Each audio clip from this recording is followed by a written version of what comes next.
Throughout the fighting world, the heavyweight division has excited and stunned its fans, with some of the giants that walk among us colliding in the ring for a brutal spectacle, one forged out of power and ferocity, combined with the masterful skill set that can end a fight in minutes or drag on for a multi-round slugfest. In this video, we will take a look at 10 of the great heavyweight fights in the UFC and other MMA organizations in fighting sports history. Feel free to like and subscribe to the channel, and keep your eye out for part 2 of this multi-part series. Bob Sapp is one of the most iconic brutes in fighting history. Standing at 6 feet 5 inches and 330 pounds, Sapp's legendary reputation preceded his ability in the ring.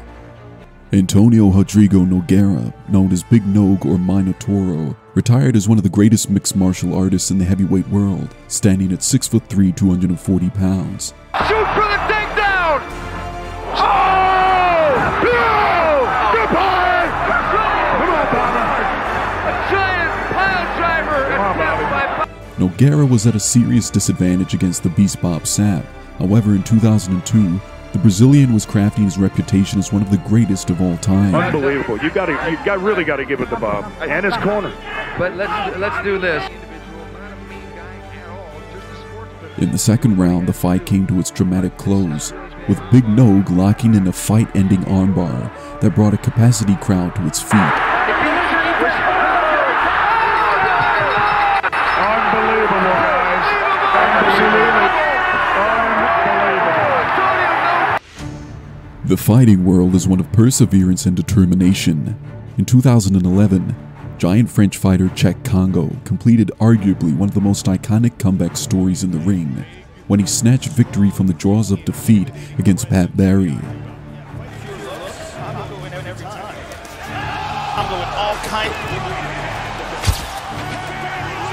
Miraculously, Kongo made it to his feet after the assault from Barry, and all while staggering around the ring, landed 2 monster right hands, finishing Barry. He's in big trouble though.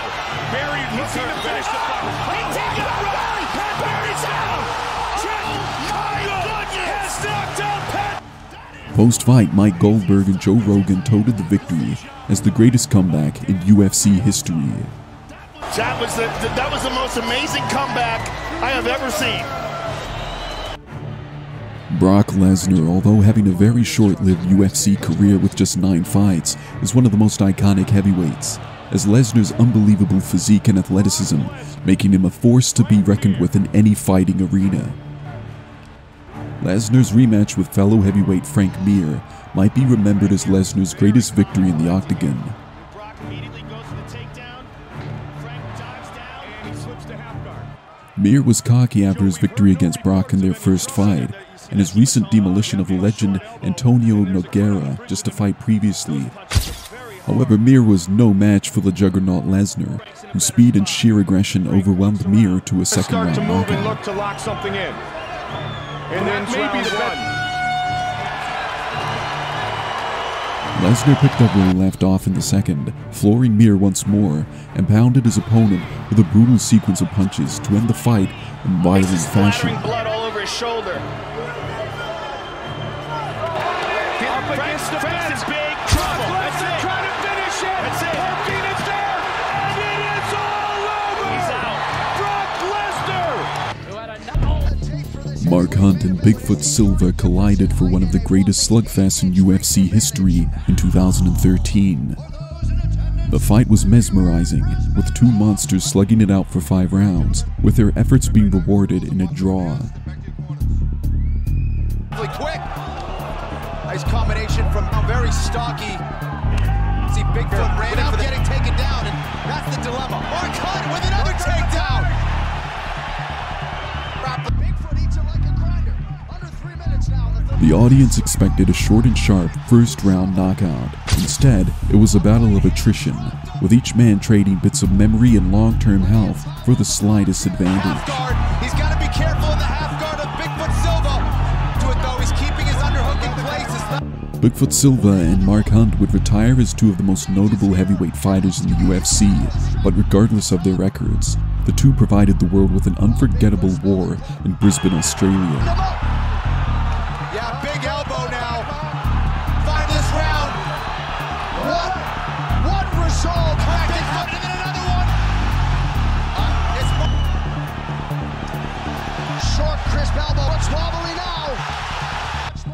The two would face off in their rematch 2 years later, with Mark Hunt bullying Bigfoot to a monstrous knockout victory.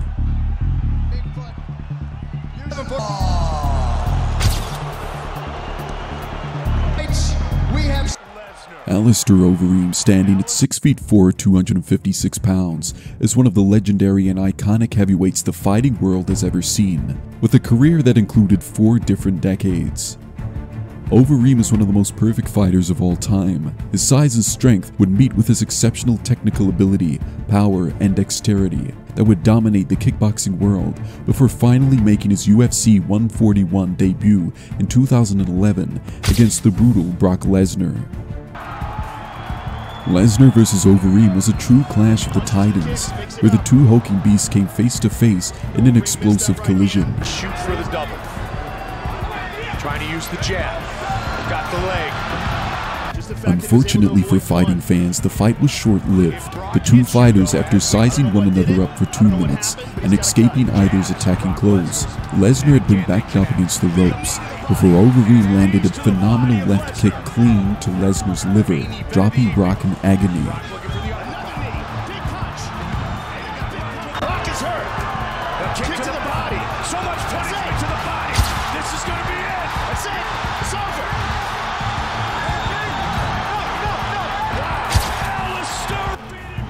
Overeem had stamped his authority on the UFC, while Lesnar, on the other hand, unofficially retired from the UFC due to ongoing intestinal health issues. Heavyweight MMA fights can be clinical, explosive, or in the unique case of Don Frye vs. Yoshihiro Takayama, legendary. Don Frye is one of the legends of the ring, who only lost a single bout before his bout with Takayama, while the giant 6'5" Japanese hadn't won a fight at this point in his career.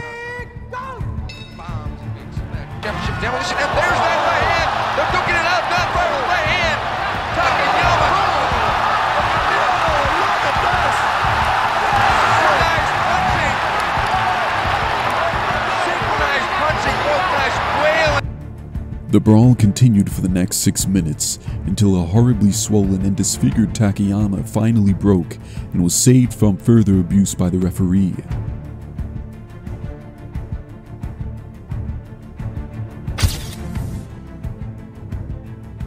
Although the fight is one of the more unusual clashes, the spectacle is forever remembered among die-hard MMA fans and is one of the most iconic fights of the legendary Don Frye.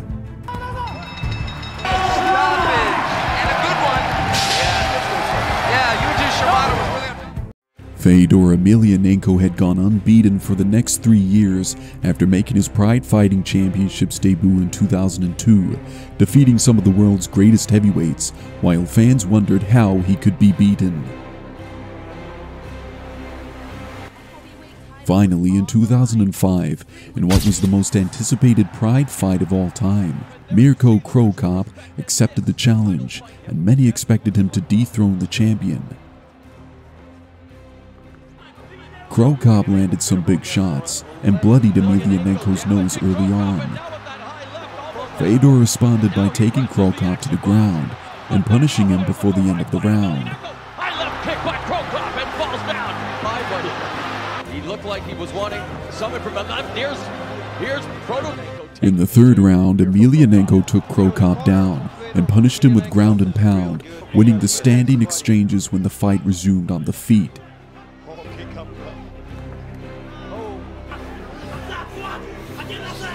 Whoa, inside leg trip here. Vanderlei Silva's also a master. And again, a body shot there. We talked a little bit about the training that Emelianenko did, boss, and there you see raining down some... It was an exciting and dramatic fight, but when the final bell rang, the outcome was clear. Emelianenko had won the most important fight of his career. Randy Couture vs. Antonio Rodrigo Nogueira was one of the most anticipated heavyweight fights in MMA history, pitting two venerable old cage lions against each other after years of teasers and false starts. Let's do this. What a reception. They launched into punching exchanges right out of the gate in round 1 and traded heavy leather in each successive round. Good right hand with the Minotauro. Randy's down. Goes down hard. Nogueira caught him. He's down and he is hurt. Randy's in deep, deep trouble. Nogueira. Both fighters were regarded as among the most technically gifted in their respective disciplines. Minotauro for his boxing and BJJ, and Couture for his clinching and dirty boxing. Ruled for a long time. Yeah, he looks much better than he looked in his last fight, that's for sure. Randy, good head movement. Randy. Nogueira, on the other hand, gradually began to wear Couture down with a combination of crisp boxing and a series of artful sweeps and reversals on the ground as the fight progressed. Seems to be landing the crisper, sharper, more powerful punches in these exchanges. Randy might be trying to set something up here. The elbow. Minotauro pushing forward. He and his brother both Randy's down. Nogueira. Nogueira is putting a beating on Randy Couture. Nogueira was awarded a well-deserved unanimous decision victory, but Couture demonstrated that even at 46 years old, he had still plenty of gas in the tank for the top heavyweights in MMA.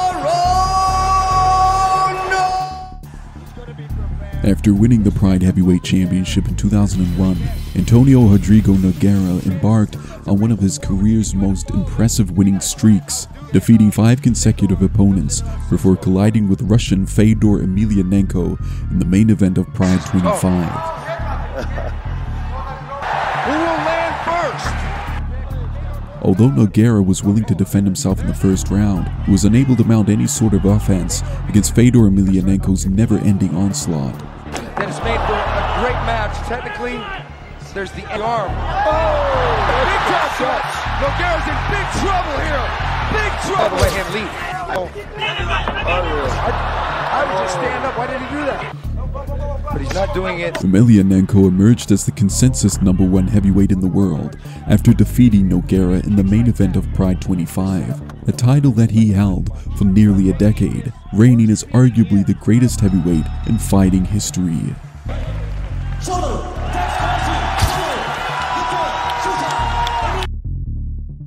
And if you enjoyed the video, feel free to like and subscribe to the channel for more fighting sports content.